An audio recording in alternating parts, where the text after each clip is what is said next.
Of all the upsetting character arcs in Mad Men, Michael Ginsberg's mental unraveling stands out as one of the most brutal and haunting of the critically acclaimed series.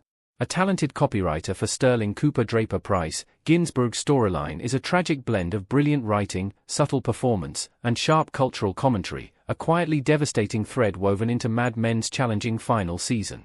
Ginsberg is one of Mad Men's best characters, who begins as a socially awkward, eccentric copywriter with clear genius. But by season 7, his discomfort with the changing world around him, especially the increasing dominance of technology, leads to one of the show's most shocking and painful exits. Ginsberg became increasingly unstable over time, and it accelerated to unmanageable levels when the company brought a computer into the office. What really happened to Ginsberg in Mad Men Season 7? Technological change triggered a complete breakdown in Ginsberg. Since his introduction in Mad Men, Ginsberg had always been written as an eccentric character who did not fit in with his colleagues and often made offbeat remarks. Ben Feldman does a marvelous job of delivering his bizarre lines totally straight, which makes it uncertain which of his comments are jokes and which are sincere beliefs. The actor is commendable for not being heavy-handed in his portrayal of Ginsberg's mental illness storyline, as is the show's writing and creative choices. The reveal of his background, having been born in a Holocaust concentration camp and adopted out of a Swedish orphanage, is an unexpectedly emotional curveball for his character, especially as he confesses it to Peggy in Season 5, Episode 6, Faraway Places, not facing her, and instead looking at her in the reflection of a window at night. This is one of a few tells that, for all his seemingly facetious comments about being a Martian, Ginsberg really is profoundly lonely and misunderstood. Ginsberg's mental state began to fray in the later seasons. Season 7 accelerates his descent, particularly after the arrival of the IBM computer, which displaces the staff lounge. In Episode 4, The Monolith, Ginsberg suffers a complete breakdown. The episode also gives a glimpse into the future of the agency. This belongs to people like Harry, representing television and computers. It is not only Ginsberg who fears being replaced as a creative, as Don expresses the same sentiments to the IBM salesman. Other characters view the computer with indifference or derision. Stan casually dismisses it as a flashy bauble meant to impress clients. Roger cynically notes that it exists mainly to make Harry Crane feel important. Even Don, who senses its symbolic threat to creativity, engages with it more pragmatically. In contrast, Ginsberg sees the computer as a literal, existential danger, and his reaction, while extreme, underscores how isolating and destabilizing this change is for someone already struggling to stay grounded. His reaction to the new IBM computer becomes increasingly disturbed. He believes the machine is emitting signals that are altering people's behavior, even telling Peggy that it's turning men in the office homosexual. Attempting to shut off the machine's influence, he severs his own nipple and places it in a gift box for Peggy.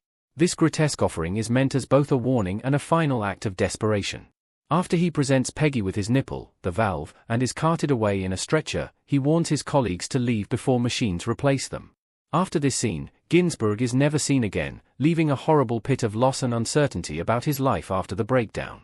Did Ginsberg really love Peggy? Peggy has always been Ginsberg's confidant. Ginsberg was able to let his guard down with Peggy and spoke to her as he would appear. Despite this not being appropriate, he did not pick up the social cue that Peggy was interviewing him before he got to meet Don, whom he idolized. Despite his rudeness, they build a strange kind of rapport, and Peggy warns him that he cannot speak to Don the way he speaks to her. In spite of her feeling threatened by Ginsberg's obvious talent, it appears she does see something special in him and wants him to get the job. His origin story reveal in Faraway Places showed a different side of Ginsberg that he didn't expose to the other characters, marking a kind of intimacy between him and Peggy, though it wasn't necessarily romantic. However, as his mental illness worsens, he becomes preoccupied with preserving not only his creative prowess, which reached a high following the success of his Jaguar pitch, one of the best pitches in Mad Men, but also his perceived masculinity. His outpouring of feelings for Peggy seems to be just one projection of the paranoid delusions he was experiencing rather than sincere romantic love. A big part of what triggers the escalation of Ginsberg's underlying mental illness is the gigantic IBM computer, the monolith of the episode, referencing Kubrick's 2001, A Space Odyssey. This is made painfully obvious by a conversation between Don Draper and Harry Crane. Don bemoans the creative lounge being eclipsed by the machine, to which Harry responds, "It's not symbolic." This establishes the computer as a sincere threat to the creative department of the agency, the heart of advertising and, as per one of Don's best quotes in Mad Men, the least important, most important thing there is. By season 7, creatives are fighting to maintain that sense of importance in a rapidly changing world, with the late 1960s seeing the birth of the computer and man setting foot on the moon. In a less unsettling context, Ginsberg may well have thrived. As Ted states, he is lightning in a bottle, he doesn't think like everyone else, and comes up with objectively great ideas. However, the nipple incident shows how unstable he was. As an insightful psychologist told Vulture, the computer took over the creative space that made Ginsberg functional in the workplace.